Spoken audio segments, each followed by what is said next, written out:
June 3ರಂದು ರಾಜ್ಯದಲ್ಲಿ ಹೊಸ ಸರ್ಕಾರ ಅಸ್ತಿತ್ವಕ್ಕೆ ಬರ್ತಾ ಇದ್ದು, ಆ ಹೊಸ ಸರ್ಕಾರದಲ್ಲಿ ಈಶ್ವರ್ ಖಂಡ್ರೆ ಅವರಿಗೆ ಉಪ ಮುಖ್ಯಮಂತ್ರಿ ಹಾಗೂ ಕೆಪಿಸಿಸಿ ಅಧ್ಯಕ್ಷ ಸ್ಥಾನ ನೀಡಬೇಕು ಎಂದು ಮಾಜಿ ಜಿಲ್ಲಾ ಪಂಚಾಯತ್ ಅಧ್ಯಕ್ಷರಾದ ಶಿವರಾಜ್ ಹಸನ್ಕರ್ ಅವರು ಮಾತನಾಡಿ ಆಗ್ರಹ ಮಾಡಿದ್ದಾರೆ. ಬೇದರ್ನ ಪತ್ರಿಕಾಭವನದಲ್ಲಿ ಕರೆದ ಸುದ್ದಿಗೋಷ್ಠಿ ಉದ್ದೇಶಿಸಿ ಮಾತನಾಡಿದ ಅವರು, ಈಶ್ವರ್ ಖಂಡ್ರೆ ಅವರು ಕಾಂಗ್ರೆಸ್ನ ಧೀಮಂತ ನಾಯಕರಾಗಿದ್ದಾರೆ. ಕಾಂಗ್ರೆಸ್ ಪಕ್ಷಕ್ಕಾಗಿ ಅವರು ಅಪಾರವಾದ ಕೊಡುಗೆ ನೀಡಿದ್ದು, ರಾಜ್ಯದಾದ್ಯಂತ ತನ್ನದೇ ಆದ ಛಾಪು ಮೂಡಿಸಿದ್ದಾರೆ ಎಂದು ತಿಳಿಸಿದರು. ಈ ಕುರಿತಾಗಿ ಎಐಸಿಸಿ ಅಧ್ಯಕ್ಷ ಮಲ್ಲಿಕಾರ್ಜುನ ಖರ್ಗೆ, ಲೋಕಸಭೆ ವಿರೋಧ ಪಕ್ಷದ ನಾಯಕರಾದ ರಾಹುಲ್ ಗಾಂಧಿ ಹಾಗೂ ಕಾಂಗ್ರೆಸ್ನ ಹೈಕಮಾಂಡ್ ನಾಯಕರಿಗೆ ನಿಯೋಗ ತೆಗೆದುಕೊಂಡು ಹೋಗಿ ಮನವಿ ಕೂಡ ಸಲ್ಲಿಸಲಾಗುವುದು ಎಂದು ತಿಳಿಸಿದರು. ವೀರಶೈವ ಲಿಂಗಾಯತ ಸಮುದಾಯವು ರಾಜ್ಯದ ಅತಿದೊಡ್ಡ ಸಮುದಾಯಗಳಲ್ಲಿ ಒಂದಾಗಿದ್ದು, ಕಾಂಗ್ರೆಸ್ ಪಕ್ಷದ 36 ಶಾಸಕರು ಈ ಸಮುದಾಯವನ್ನು ಪ್ರತಿನಿಧಿಸುತ್ತಿದ್ದಾರೆ. ಈ ಹಿನ್ನೆಲೆಯಲ್ಲಿ ಕಲ್ಯಾಣ ಕರ್ನಾಟಕ ಭಾಗದ ಪ್ರಭಾವಿ ನಾಯಕ, ಅಖಿಲ ಭಾರತ ವೀರಶೈವ ಮಹಾಸಭಾದ ರಾಷ್ಟ್ರೀಯ ಅಧ್ಯಕ್ಷ ಹಾಗೂ ಹಿರಿಯ ಸಚಿವರಾಗಿರುವ ಈಶ್ವರ್ ಖಂಡ್ರೆ ಅವರನ್ನ ಉಪ ಮುಖ್ಯಮಂತ್ರಿ ಹುದ್ದೆಗೆ ಪರಿಗಣಿಸಬೇಕು ಎಂದು ಈ ಮೂಲಕ ಒತ್ತಾಯ ಮಾಡಿದರು. ಈಶ್ವರ್ ಖಂಡ್ರೆ ಅವರು ಹಲವು ದಶಕಗಳಿಂದ ಕಾಂಗ್ರೆಸ್ ಪಕ್ಷದ ನಿಷ್ಠಾವಂತ ಕಾರ್ಯಕರ್ತರಾಗಿ ಸೇವೆ ಸಲ್ಲಿಸುತ್ತಿದ್ದಾರೆ. ಕೆಪಿಸಿಸಿ ಕಾರ್ಯಾಧ್ಯಕ್ಷರಾಗಿ ಪಕ್ಷ ಸಂಘಟನೆಯನ್ನು ಬಲಪಡಿಸುವಲ್ಲಿ ಮಹತ್ವದ ಪಾತ್ರ ವಹಿಸಿದ್ದಾರೆ. ಸಂಕಷ್ಟದ ಸಂದರ್ಭಗಳಲ್ಲಿಯೂ ಪಕ್ಷದ ಪರವಾಗಿ ದೃಢವಾಗಿ ನಿಂತು ರಾಜ್ಯದಾದ್ಯಂತ ಕಾಂಗ್ರೆಸ್ ಸಂಘಟನೆಯನ್ನು ಬಲಿಷ್ಠಗೊಳಿಸಲು ಶ್ರಮಿಸುತ್ತಿದ್ದಾರೆ ಎಂದು ತಿಳಿಸಿದ ಅವರು, ಕಲ್ಯಾಣ ಕರ್ನಾಟಕ ಭಾಗದಲ್ಲಿ ಕಾಂಗ್ರೆಸ್ ಪಕ್ಷದ ನೆಲೆಯನ್ನ ಗಟ್ಟಿಗೊಳಿಸುವಲ್ಲಿ ಖಂಡ್ರೆ ಅವರ ಕೊಡುಗೆ ಬಹಳಷ್ಟಿದೆ. ಅನುಭವಿ ಆಡಳಿತಗಾರ, ಸಮರ್ಥ ಸಂಘಟಕ ಹಾಗೂ ಜನನಾಯಕನಾಗಿ ಗುರುತಿಸಿಕೊಂಡಿದ್ದಾರೆ. ಹಾಗಾಗಿ ಜಾತ್ಯತೀತ ಸಿದ್ಧಾಂತದ ತತ್ವದ ಮೇಲೆ ಅಪಾರವಾದ ನಂಬಿಕೆ ಇಟ್ಟುಕೊಂಡಿರುವ ಈಶ್ವರ್ ಖಂಡ್ರೆ ಅವರು ಸಮಾಜದ ಕಟ್ಟ ಕಡೆಯ ವ್ಯಕ್ತಿಗೂ ಕೂಡ ನ್ಯಾಯ ಕೊಡಿಸುತ್ತಾರೆ. ಬರುವ 2028ರ ಚುನಾವಣೆಯಲ್ಲಿ ಕಾಂಗ್ರೆಸ್ ಪಕ್ಷ ಅಧಿಕಾರಕ್ಕೆ ಬರಬೇಕಾದರೆ ಈಶ್ವರ್ ಖಂಡ್ರೆ ಅವರನ್ನ ಡಿಸಿಎಂ ಹಾಗೂ ಕೆಪಿಸಿಸಿ ಅಧ್ಯಕ್ಷ ಸ್ಥಾನ ನೀಡಬೇಕು ಎಂದು ಈ ಮೂಲಕ ಆಗ್ರಹ ಮಾಡಿದರು. ಈ ಸಂದರ್ಭದಲ್ಲಿ ಪಿಎಲ್ಡಿ ಬ್ಯಾಂಕ್ ಮಾಜಿ ಅಧ್ಯಕ್ಷ ಮಡಿವಾಳಪ್ಪ ಮಂಗಲ್ಗಿ, ಕಾಂಗ್ರೆಸ್ ಮುಖಂಡರಾಗಿರುವ ನಿಸಾರ್ ಅಹಮದ್, ಗುಂಡೂರಾವ್ ಪಾಟೀಲ್, ಮಹಮ್ಮದ್ ಖಾನ್, ಮುಸ್ತಾಕ್ ಅಹಮದ್, ಪ್ರದೀಪ್ ನಾಟಕರ್, ಸೋನು ನಾಗ್ಸೇನಾ, ರಾಜ್ಕುಮಾರ್ ಹಾಳೆ, ಸೋನು ಬನ್ನೇರ್ ಹಾರೂರ್ಗೇರಿ, ಮಲ್ಲಿಕಾರ್ಜುನ್ ಹಾಲಿಪರ್ಗ ಹಾಗೂ ರಾಜ್ಕುಮಾರ್ ನಾಯ್ಕೋಡಿ ಸೇರಿದಂತೆ ಇನ್ನಿತರರು ಇದ್ದರು.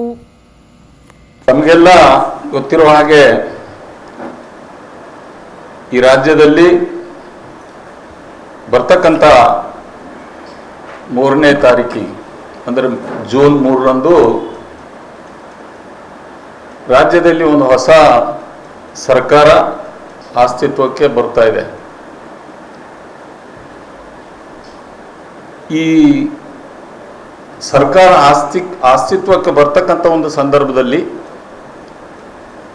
ಬೀದರ್ ಜಿಲ್ಲೆಗೆ ಒಂದು ಒಳ್ಳೆಯ ಪ್ರತಿನಿಧಿತ್ವ ಕೊಡಬೇಕು ಅಂತಕ್ಕಂಥ ನಿಟ್ಟಿನಲ್ಲಿ ಈ ಪತ್ರಿಕಾಗೋಷ್ಠಿಯನ್ನು ಕರೆಯಲಾಗಿದೆ. ನಮ್ಮ ಜಿಲ್ಲೆಯಲ್ಲಿ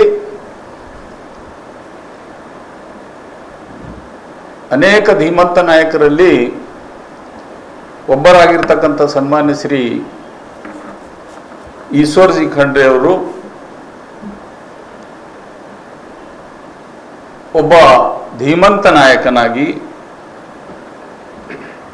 ಕಾಂಗ್ರೆಸ್ ಪಕ್ಷದ ಹಿರಿಯ ಮುಖಂಡರಲ್ಲಿ ಒಬ್ಬ ಹಿರಿಯ ಮುಖಂಡರಾಗಿ, ಜೊತೆಗೆ ಕಲ್ಯಾಣ ಕರ್ನಾಟಕ, ಉತ್ತರ ಕರ್ನಾಟಕ, ರಾಜ್ಯಾದ್ಯಂತ ತನ್ನದೇ ಆಗಿರತಕ್ಕಂಥ ಒಂದು ಛಾಪನ್ನು ಮೂಡಿಸಿಕೊಂಡು ಈ ಕಾಂಗ್ರೆಸ್ ಪಕ್ಷದ ಬಲವರ್ಧನೆಗೆ ತನ್ನದೇ ಆದಂಥ ಒಂದು ಅಪಾರವಾದಂಥ ಕೊಡುಗೆಯನ್ನು ಕೊಟ್ಟು ಕಾಂಗ್ರೆಸ್ ಪಕ್ಷ ಅಧಿಕಾರಕ್ಕೆ ತರುವಲ್ಲಿ ತಮ್ಮ ಶ್ರಮವನ್ನು ವಹಿಸಿದ್ದಾರೆ ಅಂತ ಬಹಳ ಹೆಮ್ಮೆಯಿಂದ ಈ ಸಂದರ್ಭದಲ್ಲಿ ಹೇಳಕ್ಕೆ ಬಯಸ್ತೇನೆ. ಬಂಧುಗಳೇ, ಸನ್ಮಾನ್ಯ ಶ್ರೀ ಈಶ್ವರ್ ಖಂಡ್ರೆ ಅವರು 2 ದಶಕಗಳ ಕಾಲ ಅಂದರೆ ಸುಮಾರು 4 ಬಾರಿ ಶಾಸಕರಿಗೆ ಆಯ್ಕೆಯಾಗಿ ಈ ರಾಜ್ಯದ ಹಿತಕ್ಕಾಗಿ ಅನೇಕ ಜನಪರಗಳ ಕಾರ್ಯಗಳನ್ನು ಮಾಡಿ ಒಬ್ಬ ಮಾದರಿಯ ಶಾಸಕರಾಗಿ ಆಗಿದ್ದಾರೆ ಅಂತಕ್ಕಂಥ ಮಾತನ್ನು ಹೇಳಿ, ತಮಗೆಲ್ಲ ಗೊತ್ತಿರುವ ಹಾಗೆ ಕಳೆದ ಸರ್ಕಾರದಲ್ಲೂ ಕೂಡ ಅವರು ಸಿದ್ದರಾಮಯ್ಯನವರ ನೇತೃತ್ವದ ಸರ್ಕಾರದಲ್ಲಿ ಪೌರಾಡಳಿತ ಸಚಿವರಾಗಿ ಅನೇಕ ಜನಪರ ಕಾರ್ಯಕ್ರಮಗಳನ್ನು ಕೊಟ್ಟು ಮಾದರಿಯನ್ನಾಗಿದ್ದರು. ಅದರ ಜೊತೆಗೆ ಮತ್ತೆ ಈವಾಗೂ ಕೂಡ ಸನ್ಮಾನ್ಯ ಶ್ರೀ ಸಿದ್ದರಾಮಯ್ಯ ಅವರ ನೇತೃತ್ವದ ಸರ್ಕಾರದಲ್ಲಿ ಅರಣ್ಯ ಮತ್ತು ಪರಿಸರ ಜೀವಿ ಸಚಿವರಾಗಿ ಸಿಕ್ಕ ಅವಕಾಶ ಸದುಪಯೋಗಪಡಿಸಿಕೊಂಡು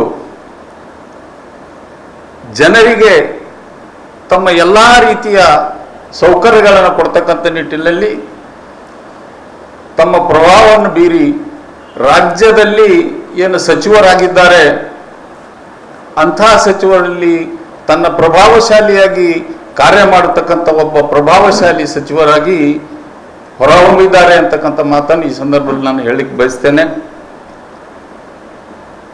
ಈಗ ತಾವೆಲ್ಲ ನೋಡಿರ್ಬೋದು, ಅನೇಕ ಸಚಿವರಲ್ಲಿ ಇವರು ಕೂಡ ಮುಂಚೂಣಿಯಲ್ಲಿದ್ದು ತಮ್ಮ ಕಾರ್ಯವನ್ನ ನಿರ್ವಹಿಸಿರ್ತಕ್ಕಂಥ ಕೆಲಸವನ್ನ ಅವರು ಮಾಡಿದ್ದಾರೆ ಅಂತಕ್ಕಂಥ ಮಾತನ್ನ ಈ ಸಂದರ್ಭದಲ್ಲಿ ಹೇಳ್ತೀನಿ. ಪ್ರಾಮಾಣಿಕವಾದಂಥ ಪ್ರಯತ್ನ ಮಾಡಿದ್ದಾರೆ ಅಂತ ಬಹಳಷ್ಟು ಹೇಳಲು ಬಯಸ್ತೇನೆ. ಅದರ ಜೊತೆಗೆ ಈಶ್ವರ್ ಖಂಡ್ರೆ ಸಾಹೇಬರು ಕೇವಲ ಸಚಿವರಾಗ ಕೆಲಸ ಮಾಡೋದಲ್ದೇನೆ ಈ ಒಂದು ರಾಜ್ಯದಲ್ಲಿ ಅವರು ಅಖಿಲ ಭಾರತ ವೀರಶೈವ ಲಿಂಗಾಯತ ಮಹಾಸಭೆಯ ಅಧ್ಯಕ್ಷರನ್ನಾಗಿ ಕೂಡ ರಾಜ್ಯದಂತ ರಾಷ್ಟ್ರದಂತ ತನ್ನ ಛಾಪನ್ನ ಮೂಡಿಸಿಕೊಂಡಿದ್ದಾರೆ. ಮತ್ತು ಅವರು ಕೇವಲ ಲಿಂಗಾಯತ ಸಮಾಜ ಜಾತಿಗೆ ಸೀಮಿತ ಆಗದೆ ಎಲ್ಲ ಜಾತಿಯ ಸಮಾಜದ ಜನರನ್ನ ಜೊತೆಗೆ ಕರ್ಕೊಂಡು ಎಲ್ಲರಿಗೆ ತನ್ನ ಜೊತೆ ಕರ್ಕೊಂಡು ಹೋಗ್ತಕ್ಕಂಥ ನಿಟ್ಟಿನಲ್ಲಿ ಕೆಲಸಗಳನ್ನು ಮಾಡಿದ್ದಾರೆ. ಅದರ ಜೊತೆಗೆ ಅವರು ಏನಂತ ಹೇಳಿದ್ರೆ ಬುದ್ಧ ಬಸವ ಅಂಬೇಡ್ಕರ್ ಅವರ ತತ್ವಗಳನ್ನು ಜೀವನದಲ್ಲಿ ಅಳವಡಿಸಿಕೊಂಡು ಸರ್ವರಿಗೂ ಸಮಬಾಳು ಸರ್ವರಿಗೂ ಸಮಪಾಲು ಸಿಗ್ತಕ್ಕಂಥ ನಿಟ್ಟಿನಲ್ಲಿ, ಅದರ ಜೊತೆಗೆ ಸಮಾಜದ ಕಟ್ಟ ಕಡೆ ವ್ಯಕ್ತಿಗೂ ನ್ಯಾಯ ಕೊಡಿಸ್ತಕ್ಕಂಥ ನಿಟ್ಟಿನಲ್ಲಿ ಅವಿರತವಾಗಿ ಕೆಲಸವನ್ನ ಮಾಡಿದ್ದಾರೆ ಅಂತ ಕೈ ಎತ್ತಿ ಹೇಳಲಿಕ್ಕೆ ಬಯಸ್ತೇನೆ. ಅದರ ಜೊತೆಯಲ್ಲಿ ಎಲ್ಲ ವರ್ಗದ ಜನರನ್ನು ಸೇರಿಸಿಕೊಂಡು ಹೋಗ್ತಕ್ಕಂಥ ಕೆಲಸ ಮಾಡಿದ್ದಾರೆ. ಜೊತೆಗೆ ಈಶ್ವರ್ ಖಂಡ್ರೆಜಿಯವರು ಕೇವಲ ಒಂದೆರಡು ಜಾತಿಗೆ ಸೀಮಿತವಾಗಲಾರ್ದೇ ಎಲ್ಲರನ್ನ ಕೊಂಡೊಯ್ದು ಪ್ರಗತಿ ಪಥದಲ್ಲಿ ಕೊಂಡೊಯ್ತಕ್ಕಂಥ ನಿಟ್ಟಿನಲ್ಲಿ ತಮ್ಮ ಪ್ರಯತ್ನವನ್ನು ಮಾಡಿದ್ದಾರೆ. ಮತ್ತು ಖಂಡ್ರೆ ಅವರು ಜಾತ್ಯತೀತ ತತ್ವದ ಸಿದ್ಧಾಂತದ ಮೇಲೆ ಅಪಾರವಾದ ನಂಬಿಕೆ ಇಟ್ಕೊಂಡಿರ್ತಕ್ಕಂಥ ವ್ಯಕ್ತಿಯಾಗಿದ್ದಾರೆ. ಇವರೆಲ್ಲ ಈ ಒಂದು ಶಕ್ತಿಯನ್ನು ನೋಡಿ ಇವತ್ತೇನು ನಮ್ಮ ರಾಜ್ಯದ ಮಾಜಿ ಮುಖ್ಯಮಂತ್ರಿಗಳಾಗಿರ್ತಕ್ಕಂಥ ಸಿದ್ದರಾಮಯ್ಯ ಅವರಾಗಿರ್ಬೋದು, ಬರ್ತಕ್ಕಂಥ ದಿನದಲ್ಲಿ ಏನು ಮುಖ್ಯಮಂತ್ರಿ DK ಶಿವಕುಮಾರ್ ಆಗ್ತಾ ಇದ್ದಾರೆ, ಅವರು ಕೂಡ ತಾವೆಲ್ಲ ಕೇಳಿರ್ಬೋದು, ಎಲ್ಲ ಜಾಗ ಇಲ್ಲಿ ಹೋದಲ್ಲೆಲ್ಲ ಬರ್ತಕ್ಕಂಥ 28ರ ಚುನಾವಣೆಯಲ್ಲಿ ಕಾಂಗ್ರೆಸ್ ಪಕ್ಷ ಮತ್ತೆ ಅಧಿಕಾರಕ್ಕೆ ತರ್ತೇವೆ ಅಂತಕ್ಕಂಥ ಮಾತನ್ನು ಕೂಡ ಹೇಳಿದ್ದಾರೆ. ನಾವು ಕೂಡ ಅದನ್ನೇ ಭಾವಿಸ್ತೀವಿ. ನಮ್ಮ ಸರ್ಕಾರ 28ರಲ್ಲಿ ಬರಬೇಕು, ಕಾಂಗ್ರೆಸ್ ಪಕ್ಷ ಅಧಿಕಾರಕ್ಕೆ ಬರಬೇಕು ಅಂತಕ್ಕಂಥದ್ದು. ಆದರೆ ಕಾಂಗ್ರೆಸ್ ಪಕ್ಷ ಅಧಿಕಾರಕ್ಕೆ ಬರಬೇಕಾದ್ರೆ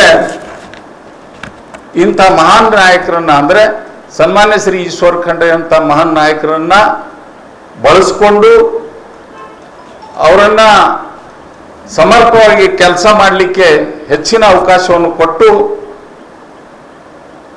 ಅವಕಾಶ ಕೊಡಬೇಕು ಅಂತ ಹೇಳಿದ್ರೆ ಸರ್ಕಾರದಲ್ಲಿ ಭಾಗಿದಾರಿಯನ್ನು ಕೊಡ್ತಕ್ಕಂಥದ್ದು ಅವಶ್ಯಕವಾಗಿರುವುದರಿಂದ ಈ ರಾಜ್ಯದ ಸರ್ಕಾರದಲ್ಲಿ ಅವರನ್ನ ಉಪಮುಖ್ಯಮಂತ್ರಿಯನ್ನಾಗಿ ಮಾಡಬೇಕು ಅಂತಕ್ಕಂಥ ಒತ್ತಾಯವನ್ನ ನಾವು ಮಾಡ್ತಾ ಇದ್ದೀವಿ. ಅದರ ಜೊತೆಗೆ ಅವರಲ್ಲಿ ಇಂಥ ಒಂದು ಶಕ್ತಿ ಸಾಮರ್ಥ್ಯ ಇದೆ, ವಾಕ್ಚಾತುರ್ಯ ಇದೆ, ಸಂಘಟನೆ ಚಾತುರ್ಯ ಇದೆ. ಅವ್ರಿಗೆ ಕೇವಲ ಉಪಮುಖ್ಯಮಂತ್ರಿ ಕೊಡೋದಲ್ದೇನೆ ಅವರಿಗೆ ಕರ್ನಾಟಕ ಪ್ರದೇಶ ಕಾಂಗ್ರೆಸ್ ಸಮಿತಿ ಅಧ್ಯಕ್ಷರು ಅನ್ನಾಗಿ ಮಾಡಿದ್ರೆ ಬಹಳ ಸಮರ್ಥವಾಗಿ ಎದುರಿಸಿ ಬರ್ತಕ್ಕಂಥ 28ನೇ ಸಾಲಿನಲ್ಲಿ ಕಾಂಗ್ರೆಸ್ ಪಕ್ಷ ಪುನಃ ಕರ್ನಾಟಕದಲ್ಲಿ ಅಧಿಕಾರಕ್ಕೆ ಬರೋದ್ರಲ್ಲಿ ಯಾವ ಸಂದೇಹನೇ ಇರುವುದಿಲ್ಲ ಅಂತಕ್ಕಂಥ ಮಾತನ್ನ ಈ ಸಂದರ್ಭದಲ್ಲಿ ಹೇಳಿ, ಒಬ್ಬ ಡೈನಾಮಿಕ್ ಲೀಡರ್ ಆಗಿದ್ದಾರೆ. ಅವರಿಗೆ ಉಪಮುಖ್ಯಮಂತ್ರಿ ಕೊಟ್ಟರೆ ಹೆಚ್ಚಿನ ಶ್ರಮ ವಹಿಸಿ ರಾಜ್ಯಾದ್ಯಂತ ಸುತ್ತಾಡಿ ಪಕ್ಷ ಕಟ್ತಕ್ಕಂಥ ಸಂಘಟನೆ ಮಾಡ್ತಕ್ಕಂಥ ಕೆಲಸ ಅವ್ರು ಮಾಡ್ತಾರೆ. ಅದಕ್ಕೆ ನಮ್ಮೆಲ್ಲರ ಒಂದು ಮನವಿ ಏನಂತ ಹೇಳಿದ್ರೆ, ನಮ್ಮ ಸನ್ಮಾನ್ಯ ಶ್ರೀ ಈಶ್ವರ ಖಂಡ್ರೆ ಸಾಹೇಬರಿಗೆ ಈ ಜಿಲ್ಲೆಯಿಂದ ರಾಜ್ಯದ ಉಪಮುಖ್ಯಮಂತ್ರಿ ಮಾಡಿ ಜೊತೆಗೆ ಪಕ್ಷದ ಅಧ್ಯಕ್ಷ ಸ್ಥಾನವನ್ನು ಕೊಡಬೇಕಂತ ಹೇಳಿ ನಮ್ಮ ಸರ್ಕಾರಕ್ಕೆ ನಾವೆಲ್ಲರೂ ರಾಜ್ಯದ ನಮ್ಮ AICC ಅಧ್ಯಕ್ಷರಾಗಿರ್ತಕ್ಕಂಥ ಮಲ್ಲಿಕಾರ್ಜುನ್ ಖರ್ಗೆ ಅವರು ಮತ್ತೆ ನಮ್ಮ ಅಧ್ಯಕ್ಷರು ಸೋನಿಯಾ ಗಾಂಧಿ ಅವರಾಗಿರ್ಬೋದು, ರಾಹುಲ್ ಗಾಂಧಿ ಅವರಿಗೆ ಎಲ್ಲರಿಗೆ ನಾವು ಮನವಿ ಮಾಡ್ಕೊಳ್ತಾ ಇದ್ದೀವಿ. ನಮ್ಮ ಸನ್ಮಾನ್ಯ ಶ್ರೀ ಈಶ್ವರ ಖಂಡ್ರೆ ಸಾಹೇಬರಿಗೆ ನಮ್ಮ ರಾಜ್ಯದ ಉಪಾಧ್ಯಕ್ಷರಾಗಿ ಮತ್ತು ಕರ್ನಾಟಕ ಪ್ರದೇಶ ಕಾಂಗ್ರೆಸ್ ಸಮಿತಿಯ ಅಧ್ಯಕ್ಷರಾಗಿ ಮಾಡಬೇಕು ಅಂತಕ್ಕಂಥ ಮನವಿಯನ್ನು ಮಾಡ್ಕೊಳ್ತಾ ಇದ್ದೀನಿ. ನಾಯಕರಾದಂಥ ಶ್ರೀಮಾನ್ ಈಶ್ವರ ಖಂಡ್ರೆ ಅವರು 4 ಸಲ ಶಾಸಕರಾಗಿ ಭಾಲ್ಕಿ ಕ್ಷೇತ್ರವನ್ನು ಪ್ರತಿನಿಧಿಸ್ತಾ ಇದ್ದಾರೆ. ಅದರ ಜೊತೆಗೆ ಇಡೀ ಜಿಲ್ಲೆಯ ಒಂದು ಉಸ್ತುವಾರಿ ಸಚಿವರಾಗಿ ಜಿಲ್ಲೆಯ ಒಂದು ಸಮಗ್ರ ಅಭಿವೃದ್ಧಿಗೋಸ್ಕರ ಅವರು ಒಂದು ಆ್ಯಕ್ಷನ್ ಪ್ಲ್ಯಾನನ್ನು ಮಾಡಿ ಅವರು ಡೆವಲಪ್ಮೆಂಟ್ ಸಲುವಾಗಿ ಕೆಲಸ ಮಾಡ್ತಾ ಇದ್ದಾರೆ. ಅದರ ಪರಿಣಾಮವಾಗಿಯೇ ನಮ್ಮ ಸಾಗರ್ ಖಂಡ್ರೆ ಅವರಿಗೆ ನಮ್ಮ ಜಿಲ್ಲೆಯ ಜನ, ಲೋಕಸಭೆ ಕ್ಷೇತ್ರದ ಜನ ಅವರನ್ನು ಆರಿಸಿ ಕಳಿಸಿದ್ದಾರೆ. ಅದು ನಮ್ಮ AICCಯ ಒಂದು ಆದೇಶದ ಮೇರೆಗೆ ನಮ್ಮ ಸಾಹೇಬರು ಸಾಗರ್ ಖಂಡ್ರೆ ಅವರ ಟಿಕೆಟ್ ತಗೊಂಡು ಅವ್ರಿಗೆ ಗೆಲ್ಲಿಸುವಲ್ಲಿ ಅದೊಂದು ಯಶಸ್ವಿ ಒಂದು ಸಾಧನೆಯನ್ನು ಮಾಡಿದ್ದಾರೆ. ಅದ್ರ ಜೊತೆಯಲ್ಲಿ ನಮ್ಮ ಎಲ್ಲ ಒಂದು ಕ್ಷೇತ್ರದಲ್ಲಿ ನೋಡಿದರೆ ಅವರೊಂದು ಫಸ್ಟ್ ಆಗಿ ಅವರು ವಿದ್ಯಾಭ್ಯಾಸ ಮುಗಿಸಿ ಬಂದ ತಕ್ಷಣ ಶಿಕ್ಷಣ ಕ್ಷೇತ್ರದಲ್ಲಿ ಬಂದು ಶಿಕ್ಷಣವನ್ನು ಅಭಿವೃದ್ಧಿ ಮಾಡಿದ್ರು. ಶಿಕ್ಷಣ ಕ್ಷೇತ್ರದಲ್ಲಿ ಭಾಳ ಸೇವೆಯನ್ನು ಮಾಡಿದ್ರು. ಅದಾದ ಮೇಲೆ ರೈತರ ಒಂದು ಸೇವೆ ಸಲುವಾಗಿ ಒಂದು ಸಹಕಾರ ಸಕ್ಕರೆ ಕಾರ್ಖಾನೆ, ಅವ್ರ ತಂದೆಯವರು ಕಟ್ಟಿರ್ತಕ್ಕಂಥ ಒಂದು ಸಹಕಾರ ಸಕ್ಕರೆ ಕಾರ್ಖಾನೆ 11 ವರ್ಷ ಸಮರ್ಥವಾಗಿ ನಿಭಾಯಿಸಿ ಎಲ್ಲ ರೈತರ ಒಂದು ಪ್ರೀತಿಗೆ ಪಾತ್ರರಾದರು. ಅದಾದ ಮೇಲೆ ಶಾಸಕರಾಗಿ 4 ಸಲ ಈಗ ಕೆಲಸ ಮಾಡ್ತಾ ಇದ್ದಾರೆ. ಅದರಲ್ಲಿ AICC ಅವರು ಇರ್ಬೋದು, KPCC ಅವರು ಇರ್ಬೋದು. ಅವ್ರು ಕೊಟ್ಟಂಥ ಯಾವುದೇ ಜವಾಬ್ದಾರಿಯನ್ನು ಒಂದು ಸಮರ್ಥವಾಗಿ ನಿಭಾಯಿಸಿ, ಉದಾಹರಣೆಗೆ ಮೊನ್ನೆ ದಾವಣಗೆರೆ ಉಪಚುನಾವಣೆಯಲ್ಲಿ ಅವರಿಗೆ ಒಂದು ಜವಾಬ್ದಾರಿಯನ್ನು ಕೊಟ್ಟು ಆ ಚುನಾವಣೆಯನ್ನು ನೋಡಲಿಕ್ಕೆ ಕಳಿಸಿದ್ರು. ಒಂದು ಸಂದಿಗ್ಧ ಪರಿಸ್ಥಿತಿಯಲ್ಲೂ ಕೂಡ ಅಲ್ಲಿ ಚುನಾವಣೆ ಗೆಲ್ಲಲಿಕ್ಕೆ ಅವರೆಲ್ಲ ಪ್ರಯತ್ನವನ್ನು ಮಾಡಿ ಗೆಲ್ಲಿಸಿದರು. ಅದ್ರ ಜೊತೆ ಭಾಳಷ್ಟು ಕಡೆ ಇನ್ನು ಕೇರಳ ಇದೆ, ತಮಿಳುನಾಡು ಇದೆ, ಅಲ್ಲಲ್ಲಿ ಇವರಿಗೆ ಅಬ್ಸರ್ವರ್ ಅಂತೇಳಿ ಹಾಕಿ ಅಲ್ಲಿ ಕೂಡ ಕೆಲಸ ಮಾಡಲಿಕ್ಕೆ ಅವಕಾಶ ಮಾಡಿಕೊಟ್ಟಿದ್ದಾರೆ. ಅದಕ್ಕೆ ನಾವು ವಿನಂತಿ ಮಾಡೋದೇನೆಂದರೆ ನಮ್ಮ AICC ಅವರಿಗೆ, KPCC ಅವರಿಗೆ, ನೀವು KPCC ಕಾರ್ಯಾಧ್ಯಕ್ಷರಾಗಿ ಕೂಡ ಇವರಿಗೆ ಕೆಲಸ ಮಾಡಲಿಕ್ಕೆ ಅವಕಾಶ ಕೊಟ್ಟಾಗ ಇಡೀ ಕರ್ನಾಟಕ ತುಂಬ ಓಡಾಡಿ ಅವರು ಕೆಲಸವನ್ನು ಮಾಡಿದ್ದಾರೆ. ಪಕ್ಷ ಸಂಘಟನೆಯನ್ನು ಮಾಡಿ 2023ರಲ್ಲಿ ಚುನಾವಣೆಯಲ್ಲಿ ಅವರು ನಮ್ಮ ಪಕ್ಷ ಅಧಿಕಾರಕ್ಕೆ ಬರಲಿಕ್ಕೆ ಇವ್ರದ್ದು ಒಂದು ಮಹತ್ವದ ಪಾತ್ರ ಇದೆ ಅಂತ ನಾನು ಭಾವಿಸ್ತೇನೆ. ತಮಗೆಲ್ಲರಿಗೂ ಗೊತ್ತಿದೆ.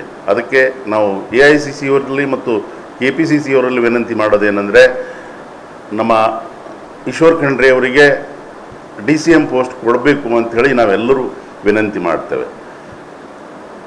ಅದರ ಜೊತೆಯಲ್ಲಿ ಇನ್ನೂ ಕೆಲವು ವಿಷಯದಲ್ಲಿ ನಮ್ಮ ಸಿದ್ದರಾಮಯ್ಯನವ್ರ ಸರ್ಕಾರದಾಗ ಮೊದಲನೂ ಸರ್ಕಾರ ಅವ್ರು ಇದ್ದಾಗೇ 2016ರಿಂದ 18ರವರೆಗೆ 2 ವರ್ಷ ಅವರಿಗೆ ಮಂತ್ರಿ ಸ್ಥಾನ ಸಿದ್ದರಾಮಯ್ಯನವ್ರು ಕೊಟ್ಟಿದ್ದರು.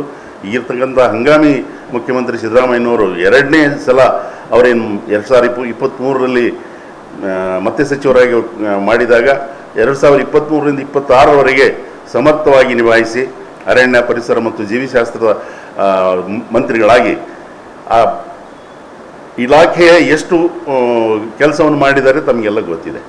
ನಾವದೇನು ಬಿಚ್ಚಿ ಹೇಳಬೇಕಿಲ್ಲ. ಲಕ್ಷಾಂತರ ಎಕರೆ ಭೂಮಿ, ಸಾವಿರಾರು ಎಕರೆ ಭೂಮಿ, ಲಕ್ಷಾಂತರ ಕೋಟ್ಯಾಂತರ ರೂಪಾಯಿ ಬೆಲೆ ಬಾಳುವಂಥ ಒಂದು ಭೂಮಿಯನ್ನು ಒತ್ತುವರಿಯಾಗಿದ್ದನ್ನು ಬಿಡಿಸಿ ಸರ್ಕಾರಕ್ಕೆ ಒಂದು ಒಳ್ಳೆಯ ಕೆಲಸವನ್ನು ಮಾಡಿದ್ದಾರೆ. ಅದಕ್ಕೆ ಇನ್ನು ಎಲ್ಲ ರೀತಿಯಲ್ಲಿ ಜಾಸ್ತಿ ಹೇಳೋದು ಬೇಡ, ಎಲ್ಲ ರೀತಿಯಲ್ಲಿ ಅವರಿಗೆ DCM ಆಗಲಿಕ್ಕೆ ಅರ್ಹರಿದ್ದಾರೆ. ಅವ್ರಿಗೆ ಕೊಡಬೇಕಂತ ಹೇಳಿ ನಾವು ನಮ್ಮ ಬೀದರ್ ಜಿಲ್ಲೆಯ ಎಲ್ಲ ಜನತೆಯ ಪರವಾಗಿ ನಾನು ವಿನಂತಿ ಮಾಡ್ತೀನಿ. खंडे जी डिप्टी CM और अध्यक्ष बने, ये हर एक की दिली ख्वाहिश है और ये ख्वाहिश होनी भी चाहिए. कांग्रेस का ऐसा वफादार फौजी कांग्रेस को मिलना है और कांग्रेस को ताकत मिलना है. कांग्रेस को 2028 में आना है तो इनको डिप्टी CM बना के, अध्यक्ष बना के अगर से पेश करते हैं, आज जितनी ताकत है इससे डबल ताकत कांग्रेस को मिलेगी. और इनको डिप्टी CM बनाने से कांग्रेस ही अपने लिए एक फैसला, कामयाब फैसला करने के बराबर है. इसलिए मैं कांग्रेस के हाईकमांड श्रीमती सोनिया गांधी जी, मल्लिकार्जुन खड़गे जी, राहुल जी, प्रियंका जी, आपके वेणुगोपाल जी और सुरजेवाला जी, सिद्धरामैया जी और DK शिव कुमार जी से पुरजोर गुजारिश करता हूं कि इनको डिप्टी CM और अध्यक्ष KPCC अध्यक्ष के साथ में डिप्टी CM बना के, जैसा DK शिव कुमार जी थे, ये कांग्रेस के साथ इंसाफ करने के बराबर होगा। अगर से इनको ऐसा पोस्ट दिया जाता है तो ये कांग्रेस पार्टी के साथ इंसाफ होगा। ये मेरी बात आप सबके सामने, ये मैं अपनी गवाही देता हूं कि ये लीडर को बना के हम सब पे भी एहसान करेंगे, पार्टी पे भी एहसान करेंगे। ये बोलते हुए अपनी बात को खत्म करता हूं। जय हिंद, जय कर्नाटक, जय कांग्रेस। दुनिया में ढूंढ लो, इनसे बेहतर ना मिलेगा। सारी दुनिया में ढूंढ लो, इनसे बेहतर ना मिलेगा। और एक शेर सुन लीजिए, जब भी बुलाओ दौड़कर खिदमत करते हैं, जब भी बुलाओ दौड़ के खिदमत करते हैं। हिंदू, मुस्लिम, सिख, ईसाई सबसे मोहब्बत करते हैं। हिंदू, मुस्लिम, सिख, ईसाई सबसे मोहब्बत करते हैं। हिंदू, मुस्लिम, सिख, ईसाई सबसे मोहब्बत करते हैं। वो और होंगे जो दिल्ली पे हुकूमत करते हैं, वो और होंगे जो दिल्ली पर हुकूमत कर है। ईश्वर खंडरे वो है जो दिल पे हुकूमत करते हैं। ये बात कहते हुए अपनी बात खत्म करता हूँ। जय हिंद, जय कर्नाटक।